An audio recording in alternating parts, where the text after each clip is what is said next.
हरे कृष्णा। तो आज के इस कोट में श्रील प्रभुपाद कहते हैं, ये बड़ा फनी कोट है और लेकिन बहुत सटीक है। श्रील प्रभुपाद कहते हैं, the pickpocket takers from a pocket and he becomes a criminal. The तो चोर जो होता है, जेब कतरा जो होता है, आपके जेब से कुछ चुरा लेता है और वो एक गुनहगार बन जाता है। लेकिन आपकी खुद की पत्नी जब आपकी जेब से कुछ उठाती है तो आप उसको हंसते हुए पूछते हो, आपने मेरे जेब से पैसे लिए? और वो भी हंसते हुए जवाब देती है, हाँ हाँ लिए लिए। तो प्रभुपाद कहते हैं कि ये वही कार्य है, जेब कतरों का ही कार्य है। तो पत्नी जब हमारी जेब काटती है तो हम हंसकर उसको स्वीकार करते हैं। कोई गुनहगार हमारी जेब काटता है तो हम उसको गुनहगार करार देते हैं। वास्तव में कार्य एक ही है। इस दुनिया में सब जो है ये डाकू है, चोर है, थीव्स एंड रोग्स प्रभुपाद कहते हैं, और हम उनको रिश्तेदारों का नाम देते हैं। ये बहुत गहरा सत्य है, लेकिन प्रभुपाद एक व्यंग के रूप में प्रस्तुत कर रहे हैं।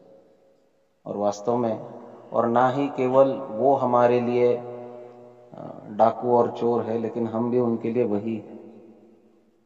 हम सब एक दूसरे का शोषण करने के लिए ही एक साथ आए हैं और शोषण कर भी रहे हैं।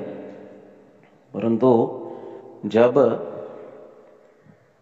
हम इस बात को साक्षात्कार करते हैं और सब मिलकर भगवान की सेवा में लगते हैं, तो यही रिलेटिव्स जो है, यही रिश्तेदार जो है, यही संबंधी जो है, ये एक दूसरे के लिए बहुत बड़ा कार्य कर सकते हैं।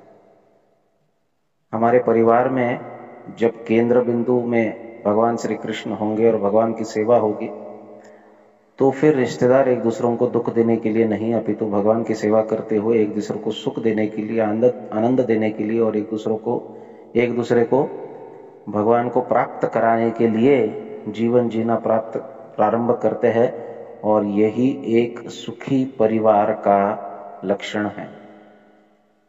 एक सुखी परिवार के अंतर्गत जब तक कृष्ण केंद्र में नहीं होंगे तब तक सुख की नांदी नहीं होगी, और जब कृष्ण केंद्र में आएंगे तो चाहे कितने भी भौतिक असमंजस हो, कितने भी भौतिक समस्याएं हो, परंतु सुख अवश्य होगा। सुविधा हो या नहीं हो, लेकिन सुख होगा। और अगर सुख चाहिए तो केंद्र में कृष्ण को रखना अनिवार्य है। अगर केंद्र में कृष्ण नहीं है तो हम एक दूसरे का केवल और केवल शोषण करेंगे, और इस प्रकार से हमारा जो गृहस्थ जीवन है, ये जैसे प्रहलाद महाराज कहते हैं, अंधकूप बन जाएगा। इस अंधकूप में प्रकाश अगर स्थापित करना है तो इस अंधकूप में केंद्र में कृष्ण को स्थापित करना चाहिए, और कृष्ण की सेवा करना यह संपूर्ण परिवार का उद्देश्य होना चाहिए। भोगों में तो हम कई जन्म बिताए हैं, और आगे भी अगर भोग करते रहेंगे तो अनेक जन्म हमारे लिए तैयार है। जन्म मृत्यु के चक्र से छूटना है तो परिवार को साथ में मिलकर भगवान की सेवा करना आवश्यक है। श्रील प्रभुपाद की जय।